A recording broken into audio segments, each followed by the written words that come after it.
नमस्कार, जय भीम साथियों। बहुजन समाज पार्टी की सुप्रीमो मायावती ने उपचुनाव में हुए बुरे प्रदर्शन के बाद यानी कि 30 दिसंबर को एक बैठक बुलाई है। आपको बता दें कि बहुजन समाज पार्टी ने उत्तर प्रदेश की 9 विधानसभा की सीटों पर अकेले चुनाव लड़ा था, जिसमें पार्टी की कई सीटों पर जमानत तक जब्त हो गई। बीएसपी से अच्छा प्रदर्शन चंद्रशेखर की पार्टी ने किया, तो उसी को लेकर के कल 30 दिसंबर को बसपा सुप्रीमो मायावती ने बैठक बुलाई है। आपको बता दें कि उत्तर प्रदेश के विधानसभा उपचुनाव में समाजवादी पार्टी ने 2 सीटों पर जीत दर्ज की, जिसमें करहल और सीसामऊ। तो वहीं भारतीय जनता पार्टी ने 7 सीटों पर जीत दर्ज की। एक बात तो साफ है इस उपचुनाव से कि जिन लोगों ने समाज को झूठ बोल करके कि संविधान का डर दिखा करके वोट लिया था, लेकिन उस समाज ने साबित कर दिया कि जो झूठ बोलकर जो वोट लिया था कि संविधान खतरे में है, और इसी को लेकर के अब उस समाज ने उनकी आंखें भी खोल दी।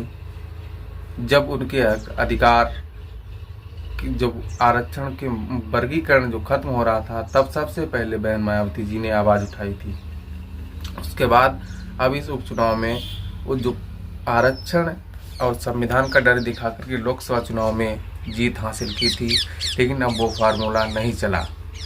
वहीं आपको बता दें उसी के ऊपर समाजवादी पार्टी 2 सीटों पर करहल और सीसामऊ पर रह गई। लेकिन बीएसपी के लिए अच्छी खबर नहीं, बीएसपी का वोट प्रतिशत लोकसभा से भी 2% नीचे गिर गया। लेकिन एक बात साफ सच हो गई कि ये लोग कितना भी डर दिखाएं, लेकिन बिना बीएसपी के बीजेपी को हराया नहीं जा सकता। जो लोग कहते थे बीएसपी पर तमाम तरीके के आरोप लगाए जाते थे कि बीएसपी बीजेपी की बी टीम है या उसके लिए काम कर रही, फलाने के लिए मदद कर रही, लेकिन ये चीज़ सब साबित हो गई कि कौन बहन जी आज भी मिशन मूवमेंट और समाज के खातिर आज भी खड़ी हुई हैं। समाज, चाहे ये भोला भाला समाज, जब भटक जाता है, अब जैसा कि आप सभी ने देखा होगा कि लोकसभा चुनाव में कैसे संविधान का डर दिखा करके और इस समाज का वोट लिया गया, तब इंडिया गठबंधन ने अच्छा यूपी में प्रदर्शन किया। लेकिन जब आरक्षण खत्म हो रहा था, तब सबसे पहले आवाज़ बहन जी ने उठाई थी।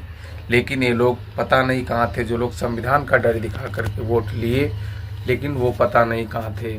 अब वही बात कि बिना बीएसपी के नहीं बीजेपी को हराया जा सकता। जैसा कि देख चुके हैं उपचुनाव में समाजवादी पार्टी ने जो लोकसभा चुनाव में बीएसपी के खिलाफ नेगेटिव फैलाया था कि बीएसपी बीजेपी की बी टीम है और संविधान खतरे में है, हम संविधान बचा रहे हैं, तब उत्तर प्रदेश में समाजवादी पार्टी और इंडिया अलायंस ने अच्छा प्रदर्शन किया। लेकिन बीएसपी को भी अब मंथन करने की ज़रूरत है। जो 2012 से लगातार हार रही बसपा अब कब मंथन करेगी, कब विचार करेगी, इस पर भी ज़रूरी है। क्योंकि अब जिसको 2012 में 80 सीटें मिली और 25% के आसपास वोट मिला, अब 7% पर पहुंच गया है। आखिर क्या है, कब इसकी समीक्षा होगी, कब ये पार्टी कैसे 7 से आगे बढ़ा जा सकता है या नीचे ही जाएगा। 2027 के भी विधानसभा चुनाव अब बीएसपी के लिए अहम हैं।